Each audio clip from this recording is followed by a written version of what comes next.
കരിന്തണ്ടന്റെ ദിനചര്യകൾ മനസ്സിലാക്കിയ ശേഷം ക്രൂരമായ ചതിയുടെ പിൻബലത്തോടെ സായിപ്പ് ആ മനുഷ്യനെ കൊന്നു. പക്ഷെ കാലം കാത്തുവെച്ച വിധി മറ്റൊന്നായിരുന്നു. കരിന്തണ്ടന്റെ മരണത്തിന് ശേഷം ആ ചുരത്തിലൂടെ പോയ യാത്രക്കാർക്ക് വളരെ ദുരൂഹമായ അനുഭവങ്ങൾ നേരിട്ട് തുടങ്ങി.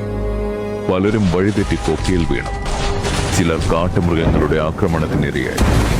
അതോടെ നീതി കിട്ടാത്ത ആത്മാവ് ചുരത്തിൽ ഒന്നാകെ അലയുന്നുണ്ടെന്ന് നാട്ടുകാർ വിശ്വസിച്ചു. അതിൽ ഭയചകിതരായ ദേശവാസികൾ ഒടുവിൽ പരിഹാരത്തിനായി ഒരു മന്ത്രവാദിയെ സമീപിച്ചു. അദ്ദേഹം കരിന്തണ്ടന്റെ ആത്മാവിനെ ആവാഹിച്ച് ലക്കിടിയിലുള്ളൊരു വലിയ മരത്തിൽ ഭീമൻ ചങ്ങലകൾ കൊണ്ട് തളച്ചെങ്കിലും മരം വളരുന്നതിനൊപ്പം ആ ചങ്ങലയും വളർന്നു വന്നു. പിന്നീട് വർഷങ്ങളോളം ആ ചങ്ങലമരം കരിന്തണ്ടനെ ഒരു പ്രേതമായി മാത്രം ലോകത്തിന് മുന്നിൽ അവതരിപ്പിച്ചതോടെ സായിപ്പ് കുഴിച്ചുമൂടാൻ ശ്രമിച്ച കരിന്തണ്ടന്റെ ഏട് ഒരു ചരിത്രമായി മാറുന്ന കാഴ്ചയ്ക്കാണ് പിന്നീട് ലോകം സാക്ഷ്യം വഹിച്ചത്. എന്നാൽ കാലം കടന്നുപോയപ്പോൾ ആ ചങ്ങലയ്ക്കുള്ളിൽ ബന്ധിക്കപ്പെട്ടത് ഒരു ആത്മാവ് മാത്രമല്ലെന്നും ഒരു ജനതയുടെ മുഴുവൻ നീതി കൂടിയായിരുന്നു എന്നും തെളിയിക്കപ്പെട്ടതോടെ ഇന്ന് ചരിത്രമറിയുന്നവർക്ക് അത് വെറും ഒരു വൃക്ഷം മാത്രമല്ല, മറിച്ച് ചതിയുടെയും വേദനയുടെയും മങ്ങലേക്കാത്ത ഒരു സാക്ഷ്യപത്രം കൂടിയാണ്.